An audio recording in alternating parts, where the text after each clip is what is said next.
मूसा अलैहिस्सलातु वस्सलामকে যখন আল্লাহ তাআলা বললেন পয়গম্বর मूसा আপনি বনি ইসরাইলদেরকে আদেশ করেন ওই জেরুজালেমের কর্তৃত্ব আমি আল্লাহ ওদের হাতে ফিরিয়ে দিতে চাই।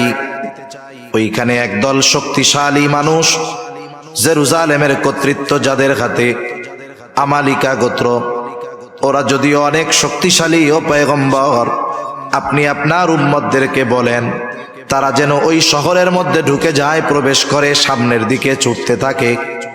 ওই শত্রুরা যতই শক্তিশালী হোক না কেন, যেহেতু আমি আল্লাহ ওই ভূমির কর্তৃত্ব মালিকানা তাদেরকে দিয়ে দিয়েছি, আপনার উম্মত শুধু বাইতুল মুকাদ্দাসের মধ্যে ঢুকবে আর সামনের দিকে অগ্রসর হবে।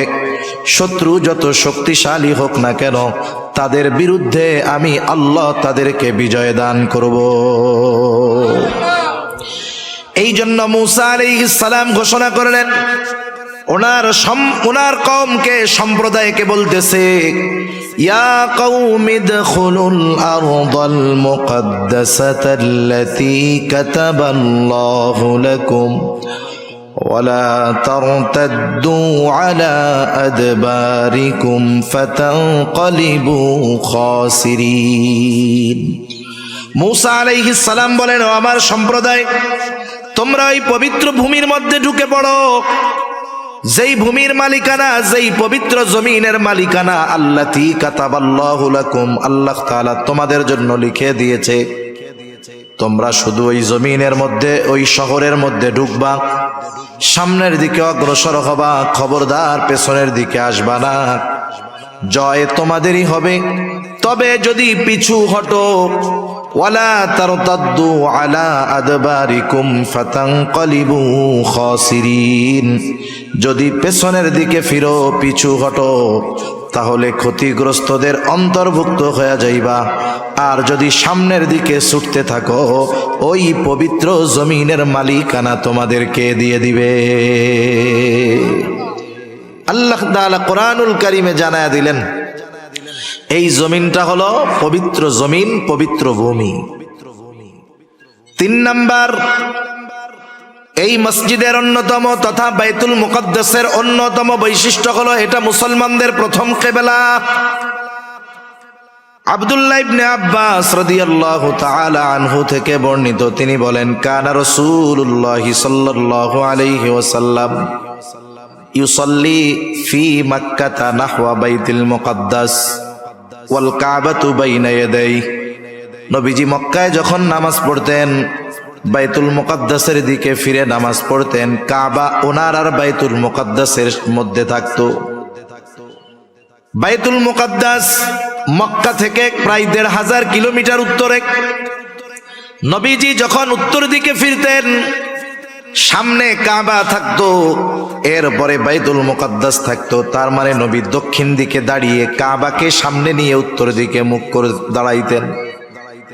বাদামা হাজারা ইলাল মাদিনাতি 16 শাহরা, নবীজি যখন মক্কা থেকে মদিনায় হিজরত করলেন, 16 থেকে 16 মাস নবীজি বাইতুল মুকাদ্দাসের দিকে ফিরে নামাজ পড়ছেন। কারণ বাইতুল মুকাদ্দাস উত্তর দিকে, মক্কা থেকে মদিনাও উত্তর দিকে। নবীজি মক্কায় থেকে যখন বাইতুল মুকাদ্দাসের দিকে ফিরতেন, কাবাকে সামনে রাখতে পারতেন, কিন্তু মদিনা থেকে যখন বাইতুল মুকাদ্দাসের দিকে ফিরে নামাজ পড়লেন, ওই সময় কাবা সামনে নয় বরং পেছনে পড়ে গেল। 16 মাস নবীজি নামাজ পড়ছে। কয় মাস? 16 মাস। নবীজি মদিনায় হিজরত করে যাওয়ার পরে, গরম পানিটা আছে না, একটু পানি দিয়ে গলা ব্যথাচ্ছে। নবীজি মদিনায় হিজরত করে যাওয়ার পরে মদিনায় ইহুদিদের প্রভাব ছিল, প্রভাব শেষ।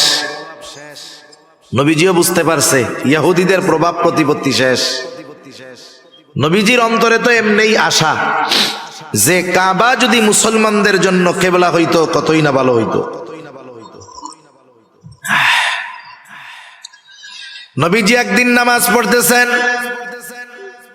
নামাজের মধ্যে নবীজির ওই আশাটা অন্তরের মধ্যে অতিমাত্রায় জাগ্রত হলো। নামাজ পড়েন আর আকাশের দিকে নবীজি তাকান, মনের মধ্যে কি চায়, কোন আশা নিয়ে নবীজি আকাশের দিকে তাকায়, বলেন তো দুনিয়ার কেউ জানুক আর না জানুক, বুঝুক আর না বুঝুক, যিনি জানেন যিনি বোঝেন তিনি কে? আল্লাহ রাব্বুল আলামিন বলেন, ক্বাদ নারা তাকাল্লুবা ওয়াজহিকা ফিস সামা। আপনি যে বারবার আকাশের দিকে তাকান, আল্লাহ তাআলা বলেন আমি তো সেইটা দেখি। কেন তাকান তাও আল্লাহ তাআলা জানেন। এই জন্য আল্লাহ রাব্বুল আলামিন বলেন, ফালানুওয়াল্লিয়ান্নাকা কিবলাতান তারদাহা। আল্লাহ রাব্বুল আলামিন বলেন, ফালানুওয়াল্লিয়ান্নাকা কিবলাতান তারদাহা, আমি আপনার কিবলাকে পরিবর্তন করে দিব আপনি যেই দিকটাতে চান ওই দিকে। নবীজি চান, আশা করেন যে আমার মুসলমানদের কিবলা হবে বাইতুল্লাহ। আল্লাহ তাআলা বলেন, আপনার কিবলা আমি পরিবর্তন করে দিব যে দিকটা আপনি চান। নামাজ হইছে 2 রাকাত। আল্লাহ তাআলা ফরমান পাঠায়া দিলেন, হাবিব দেরি করার প্রয়োজন নাই, আপনি এখনই ফিরে যান, চেহারাটা ঘুরায় ফেলেন। ফাওয়াল্লি ওয়াজহাকা শাতরাল মসজিদিল হারাম, আপনি আপনার চেহারাটা মসজিদুল হারামের দিকে ঘুরায় নেন। বাকি 2 রাকাত নামাজ নবীজি ওই জায়গায় পড়লেন। 2 রাকাত হলো বাইতুল মুকাদ্দাসের দিকে, 2 রাকাত হলো বাইতুল্লাহর দিকে, কাবার দিকে। যেই জায়গায় পড়ছেন এই ঘটনাটা নবীজির সাথে ঘটছে, ওই জায়গাটায় এখন একটা মসজিদ, নাম হলো মসজিদু কিবলাতাইন। আস্তে আস্তে খবর ছড়ায় গেছে। এক অঞ্চলে খবর পৌঁছাইছে ফজরের সময়, তারা 1 রাকাতে পড়তেছে, রুকুর মধ্যে আরেকজন খবর দিছে, সাথে সাথে ওই বাকি নামাজ তারা ফিরে আর ওই বাইতুল্লাহর দিকে পড়া শুরু করছে। এইখানে একটা মসজিদ হয়েছে, মসজিদু কিবলাতাইন। হজ উমরার সফরে যখন যাওয়া হয়, যারা গিয়েছেন ঐতিহাসিক স্থাপনাগুলো যখন দেখাইতে নিয়ে যায়, এই জায়গাটাতেও নেওয়া হয়। এখন তো কাবার দিকে ফিরা মেহরাব, কিন্তু বের হওয়ার সময় যখন দরজার উপরের দিকে তাকাইলে দেখা যায় জায়নামাজের মতো একটা চিহ্ন দেওয়া আছে, বোঝানোর জন্য যে আগে কিবলাটা এদিকে ছিল। তাহলে এই বাইতুল মুকাদ্দাস মসজিদুল আকসা এর সাথে আমার আপনার নবীজির কমপক্ষে 16 মাসের ইবাদতের সম্পর্ক রয়েছে। এটার সাথে আমাদের ইবাদতের সম্পর্ক। এটা হলো পৃথিবীর 2য় মসজিদ। আবু যার গিফারি রাদিয়াল্লাহু তাআলা আনহু নবীজি সাল্লাল্লাহু আলাইহি ওয়াসাল্লামকে জিজ্ঞাসা করতেছেন, আইয়ু মসজিদিন উদিয়া ফিল আরদি আউওয়ালা, পৃথিবীর সর্বপ্রথম মসজিদ কোনটা? নবীজি বলেন, আল মসজিদুল হারাম। মসজিদুল হারাম হলো পৃথিবীর প্রথম মসজিদ। আল্লাহ তাআলাও বলেন, ইন্না আউওয়ালা বাইতিন মুদিআ লিন-নাস লাল্লাযী বিবাক্কাতা মুবারাকান ওয়া হুদাল লিল আলামিন। মানুষের জন্য এই পৃথিবীতে প্রথম ঘর যেটা বানানো হয়েছে মক্কায় অবস্থিত। 2টা বিষয় হতে পারে, মুফাসসিরিনে কেরাম বলেন, একটা হলো মানুষের ঘর হোক আর ইবাদতের ঘর হোক, এই ঘরই প্রথম ঘর, এর আগে কোনো ঘর দুনিয়াতে ছিল না। 2 নাম্বার হতে পারে মানুষের ঘর হয়তো আগেই হয়েছে, কিন্তু এটা দুনিয়ায় ইবাদতের প্রথম ঘর, প্রথম মসজিদ। তাহলে পৃথিবীর প্রথম মসজিদ হলো মসজিদুল হারাম। এরপরে তিনি প্রশ্ন করতেছেন, সুম্মা আইয়ুন, এরপরে কোনটা? নবীজি প্রশ্নের জবাবে বললেন, আল মসজিদুল আকসা, মসজিদুল আকসা। কাম কানা বাইনাহুমা, এই 2টার মাঝে ব্যবধান কত বছরের? নবীজি বললেন, 40 সানা, এই 2টার মধ্যে ব্যবধান হলো 40 বছরের। 40 বছরের ব্যবধানে এই 2টা মসজিদ হইছে। এটা পৃথিবীর 2য় মসজিদ। এই মসজিদের অন্যতম ফজিলত কি? পৃথিবীর 3টা মসজিদ ছাড়া পৃথিবীর অন্য কোন মসজিদ বরকত মনে করে সফর করে দেখতে যাওয়ার সুযোগ নাই। সেটা 60 গম্বুজ হোক আর 206 গম্বুজ হোক। আপনাদের বরিশালে একটা মসজিদ আছে, ওইটা হোক, যেটা হয় হোক, ফজিলত মনে করে এই 3 মসজিদ ছাড়া পৃথিবীর অন্য কোন মসজিদে যাওয়ার বৈধতা নাই। অনেক মানুষ এমন হয় 60 গম্বুজ মসজিদে গেছে ফজিলত মনে কইরা, জোহরের নামাজের সময় গিয়ে উপস্থিত হইছে, কিন্তু নামাজ কালাম কিছু পড়ে নাই, বাইরে দিয়া ঘুরছে আর বিড়ি টানছে। নামাজ কালাম শেষ, লোকজন বের হয়ে গেছে। এইবার অজু কইরা যায় 2 রাকাত নামাজ পড়ছে। একজন জিজ্ঞাসা করে, কিসের নামাজ পড়লি? এদিকে এসে পড়লে ফজিলত আছে এই জন্য পড়ছি। এই ফজিলত মনে করে নামাজ পড়লে সওয়াব হবে না উল্টা গুনাহ হবে? কোন পৃথিবীর কোন মসজিদ সফর করবে বরকত মনে করে এই 3 মসজিদ ছাড়া কোন মসজিদে করার সুযোগ নাই। বরং এই 3 মসজিদে সুযোগ হইলে যাওয়া জরুরি। মসজিদুল হারামে যাওয়া লাগেই, হজ ফরজ হইলে যাইতে হবে, ওইটা ফরজ। সেই জন্য মসজিদুল হারামে যাইতে হয়, মসজিদুল নববীতে যেতে হয়, মসজিদুল আকসায় গেলে ফজিলত আছে। কিন্তু আফসোসের ব্যাপার, এখন আর পূর্ণ নিয়ন্ত্রণ ইহুদিদের হাতে থাকার কারণে মুসলমান চাইলেই যাইতে পারে না। এই 3 মসজিদ হলো এই বরকতময় যে এই 2-3 মসজিদ দেখার উদ্দেশ্যে সফর শুরু করলেই সওয়াব হয়। শুধু তাই না, এই 3 মসজিদে গিয়ে যদি নামাজ পড়া যায়, নবীজি বলেন বাইতুল্লাহে নামাজ পড়লে তার 1 রাকাতের সওয়াব 1 লক্ষ গুণ বাড়ায়া দেওয়া হয়। মসজিদুন নববীতে পড়লে 1000 গুণ বাড়ায়া দেওয়া হয়। মসজিদুল আকসায় 1 রাকাত নামাজ পড়লে ওর সওয়াব 250 গুণ পর্যন্ত আল্লাহ তাআলা বাড়ায়া দেয়। 60 গম্বুজ মসজিদে যায় পড়লে এই সওয়াব পাওয়া যাবে? 1 গুণ 2 গুণ হবে? কেউ যদি মনে করে তাহলে তার আরো গুনাহ হবে। শাহজালালের মাজারে যায় পড়লে হবে মনে হয়? পৃথিবীর আর কোন মসজিদ নাই। নবীজি আর এক হাদিসের মধ্যে বলেন, দাজ্জাল পৃথিবীর 4টা মসজিদে ঢুকতে পারবে না। দাজ্জালের আগমন হবে, গোটা দুনিয়া চড়ায় বেড়াবে, কিন্তু 4টা জায়গায় সে ঢুকতে পারবে না। 1 নাম্বার মসজিদুল হারাম। হারামের এরিয়া যত দূর, ফেরেশতারা দাঁড়ায় পাহারা দিবে, ওই এরিয়ার ভিতরে তারা ঢুকতে পারবে না। মসজিদুন নববী ওরও এরিয়া আছে, ওই এরিয়ার ভিতরে দাজ্জাল ঢুকতে পারবে না। মসজিদুল আকসা, এই বাইতুল মুকাদ্দাসের ওই এরিয়ার ভিতরে দাজ্জাল ঢুকতে পারবে না।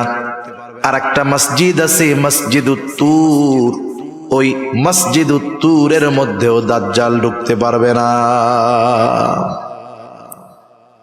এই মসজিদের অন্যতম আর একটা বৈশিষ্ট্য হলো পৃথিবীর একমাত্র মসজিদ যেই জায়গায় আল্লাহ রাব্বুল আলামিন পৃথিবীর শুরু থেকে নিয়ে একেবারে আমার আপনার নবী পর্যন্ত সব নবীকে আল্লাহ তাআলা একত্রিত করেছেন। দুনিয়ার আর কোন মসজিদ নাই। এই ফজিলতটা যেই মসজিদের মধ্যে সংগঠিত হয়েছে, দুনিয়ার আর কোন মসজিদ নাই।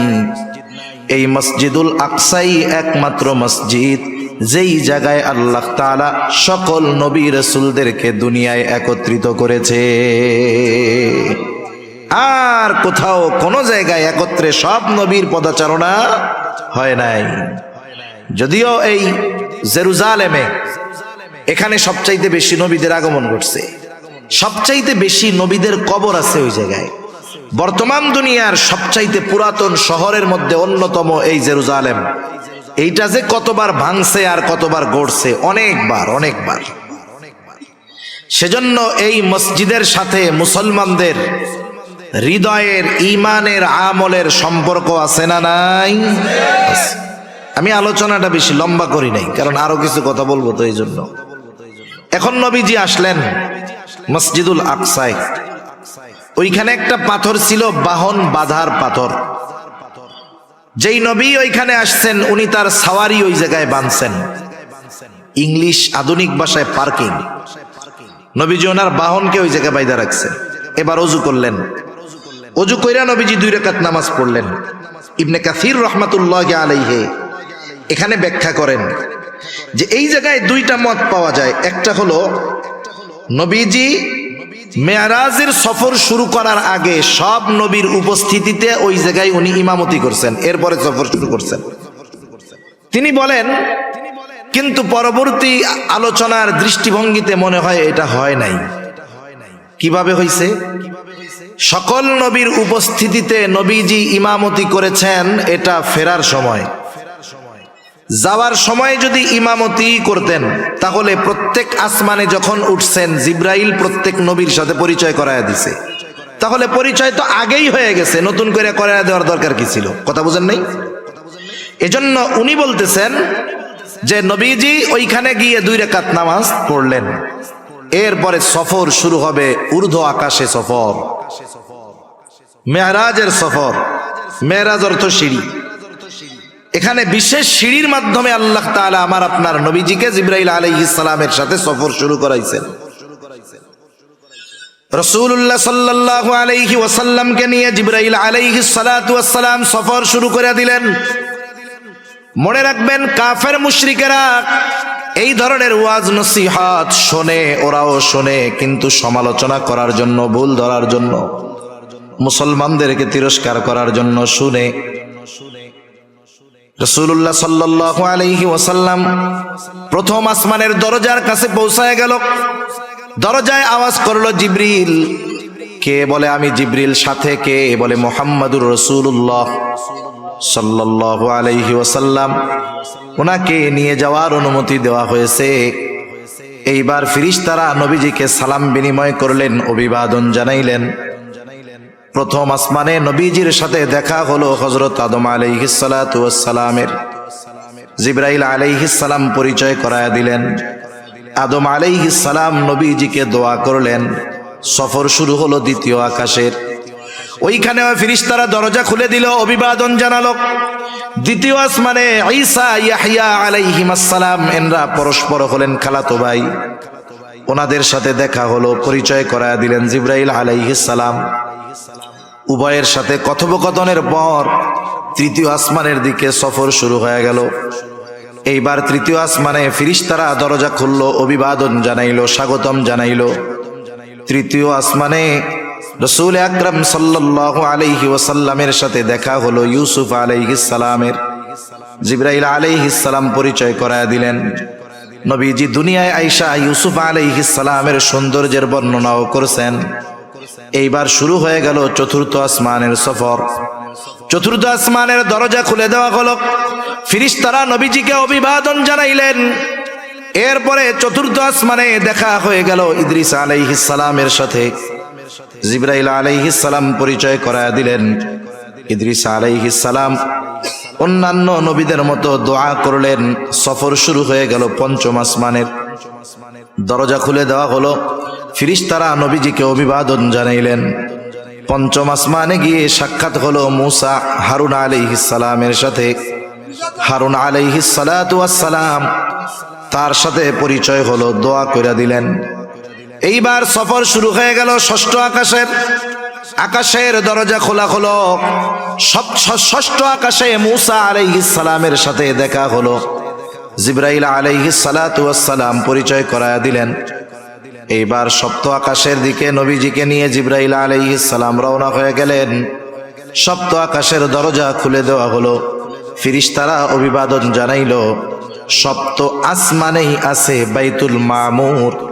একেবারে আমাদের দুনিয়ার বাইতুল্লাহ যেই জায়গায়, ওই বরাবর সোজা সপ্ত আকাশের উপরে একটা মসজিদ আছে। ওই মসজিদের নাম হলো বাইতুল মামুর।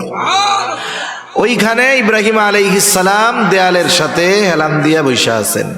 ওইখানে ইব্রাহিম আলাইহিস সালামের সাথে রাসূলুল্লাহ সাল্লাল্লাহু আলাইহি ওয়াসাল্লামকে জিবরাইল আলাইহিস সালাম পরিচয় করায় দিলেন।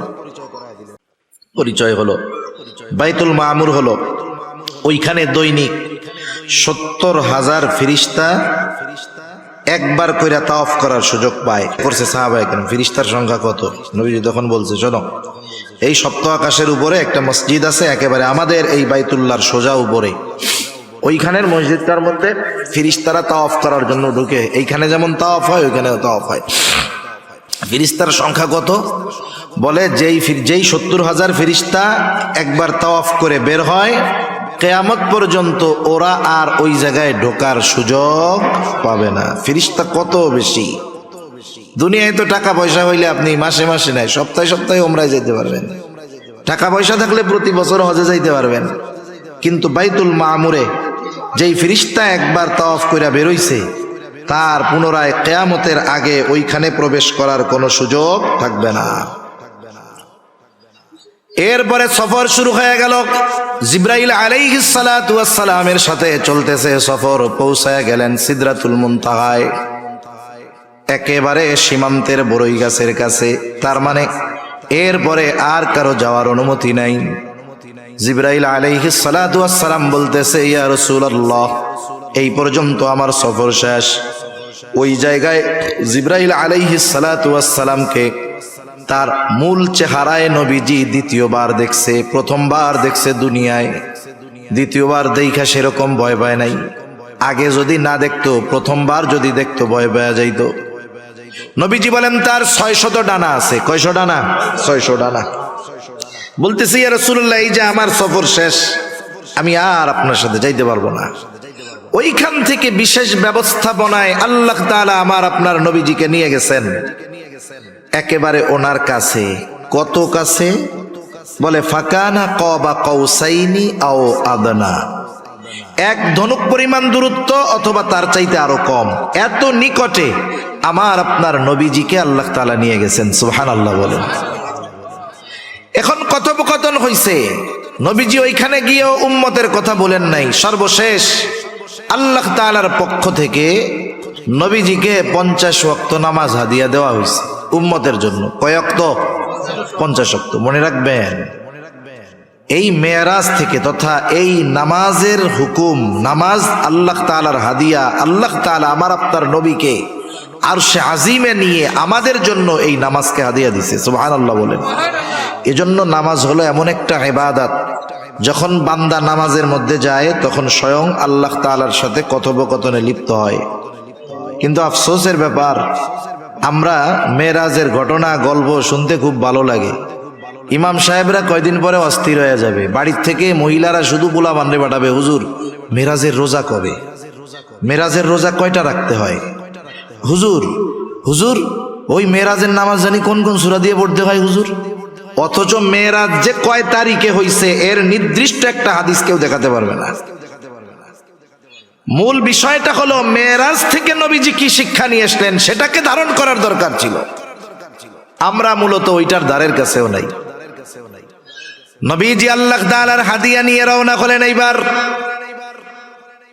মুসা আলাইহিস সালাতু ওয়াস সালামের সাথে যাওয়ার সময় সাক্ষাৎ। মুসা আলাইহিস সালাম বলেন, আল্লাহর কাছে গেলেন, কি দিছে আপনার উম্মতের জন্য? বলে 50 ওয়াক্ত নামাজ। বলে আপনি আল্লাহর কাছে গিয়ে দরখাস্ত করেন, আপনার উম্মত এটা পালন করতে পারবে না, আপনি যান। নবীজি গিয়া বললেন, আল্লাহ আমার উম্মতের জন্য কষ্টসাধ্য হয়ে যাবে। বলে দিল 10 কমায়া আল্লাহ।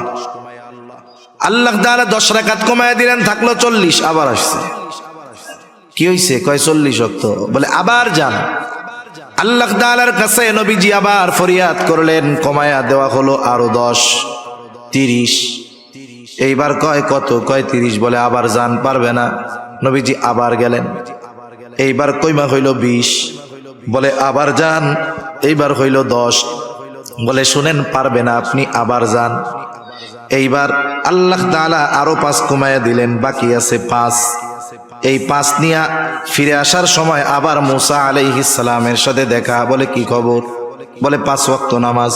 বলে আপনার আগে আমি আমার উম্মতদেরকে পরিচালনা করেছি, আপনার উম্মত এইটাও পারবে না।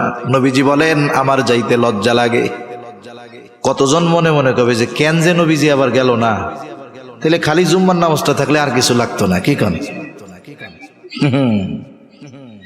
ওই পাবলিকও আছে, আফসোস করেন না যে কেন নবী গেল না। গেলে হয়তো এবার আল্লাহ তাআলা কইতো যে 1 রাকাত 1 ওয়াক্ত সারাদিনে, আর নাইলে খালি জুম্মা যান। কি মজাটা হইতো। এই ওই জুম্মাটা যদি হইতো দেখতেন, ওইটাও যে পরিমাণ লোক হয় ওইটা তখন আর হইতো না। এটা সত্য কথা। আল্লাহু আকবার। আল্লাহ তাআলা জানায়া দিলেন, পয়গম্বর ওয়াক্ত 5টা ঠিক আছে, কিন্তু আমি আল্লাহ তো দিয়েছিলাম 50। এই জন্য আপনার উম্মত 5 ওয়াক্ত নামাজ পড়বে। যে পড়বে তার এই নামাজের সওয়াব কমপক্ষে 10 গুণ বাড়ায়া 50 ওয়াক্তের সওয়াব দেওয়া হবে। ইবনে কাসির রাহমাতুল্লাহি আলাইহি বলেন, নবীজি যখন ফিরতেছেন, বলেন তো মেহমান আসছে আপনার বাড়িতে, মেহমান আসলে, মেহমান যখন চইলা যায়, সুন্নাত হইল মেহমানরা একটু কি কইরা দেওয়া, আগায়া দেওয়া। ইবনে কাসির রাহমাতুল্লাহি আলাইহি বলেন, যখন সব নবীরা নবীজিকে আগায়া দিতে আসছে, ওই সময় সবাই বাইতুল মুকাদ্দাসে একত্রিত হইছে। আল্লাহ তাআলা ওই সময় সবাইকে একত্রিত করছেন। নবীজি আবার 2 রাকাত নামাজ পড়বেন, সবাই দাঁড়ায় আছে। নামাজ পড়াবে কে? জিবরাইল আলাইহিস সালাম নবীজিকে সামনে ঠেলা দিয়া বলল, আপনি আজকে ইমামতি করবেন। সুবহানাল্লাহ। নবীদের ইমাম, ইমামুল আম্বিয়া আমরা বলি, নবীদের নবী বলি। এর দ্বারা আল্লাহ তাআলা আমার আপনার নবীজির শ্রেষ্ঠত্বকে প্রত্যেকটা নবীর উপরে প্রতিষ্ঠিত করেছেন। সুবহানাল্লাহ বলেন। আল্লাহ তাআলাও তো বলছেন যে রূহের জগতে সব নবীদের থেকে আমার আপনার নবীজির নবুয়াতির স্বীকৃতি আল্লাহ তাআলা সব নবীদের থেকে নিয়ে নিয়েছেন।